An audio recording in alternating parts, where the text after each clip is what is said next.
the last thing about this particular case study, I wanted to know, let's say a person has done his research, has done the execution, prepared everything nicely.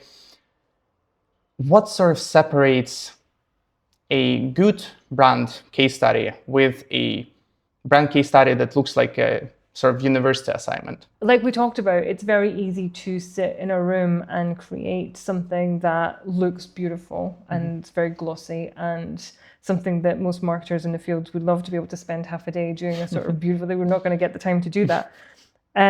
Something that looks really nice can absolutely turn heads and get a bit of attention, but it needs to have substance. So I think for me, what I would be really looking for is somebody that demonstrates that they understand the complexities, that they understand that things won't be straightforward and that there might be issues. I think that comes back again to like that problem solving. Okay. Can you identify what's wrong? Like, what's wrong with this picture? Like, can you see where the problems are? And do you know how you would fix that? And I think that that would be, for me, what makes a difference. I see, yeah. Between something that is maybe just kind of in theory, Looks this like a would good be a idea, nice project. Yeah, but where are the actual challenges and what's actually going to turn the dial? And sometimes I think we can think that, you know, you need to do these huge, massive, magical things, and you don't. Sometimes simplicity is best, and sometimes keeping things the same is okay, and it's all right to say that. If I was talking to somebody that was starting out and they had not very much practical marketing experience, but they had a lot of experience working with people in a frontline environment, I would still be really, really warm to that, because so much of what we do as marketers is human based. Like, we're selling to people, but we're working with people to get to that point. And you're working in a marketing team. If you're working in a small company, you're going to be probably marketing, comms, and PR. You're going to have to be talking across loads of different audiences and dealing with everybody across the spectrum of the company that you're in.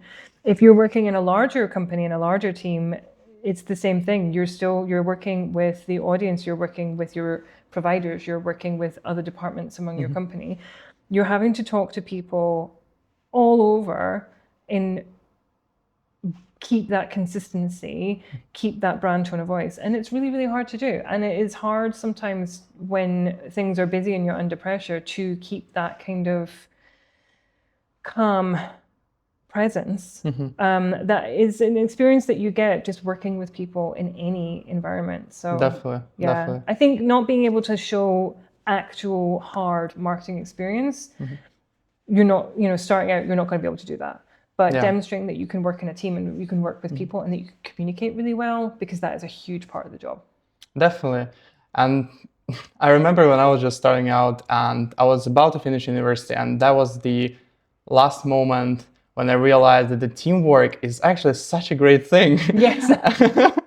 And I've been trying to avoid it throughout the whole university.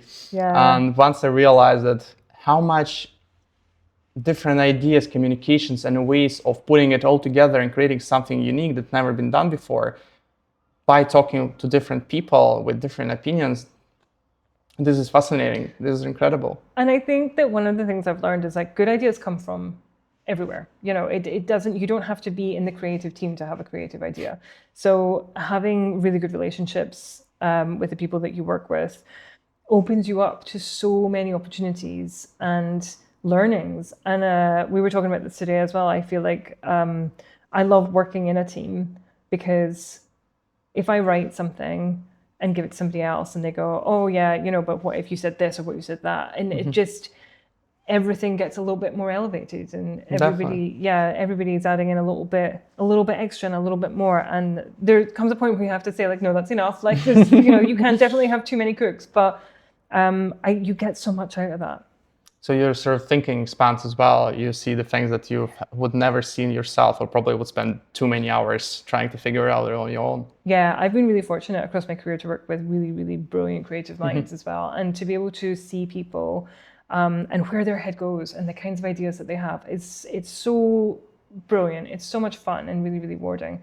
And so again, I would like being really open to that as well, because I know it's really easy to, in any job, you get into the day-to-day and you get into the sort of routine and the slog and the issues and, you know, and getting bogged down into that. And if you've been one place really long, you get that kind of, but we've always done it this way kind of attitude, which are, really great.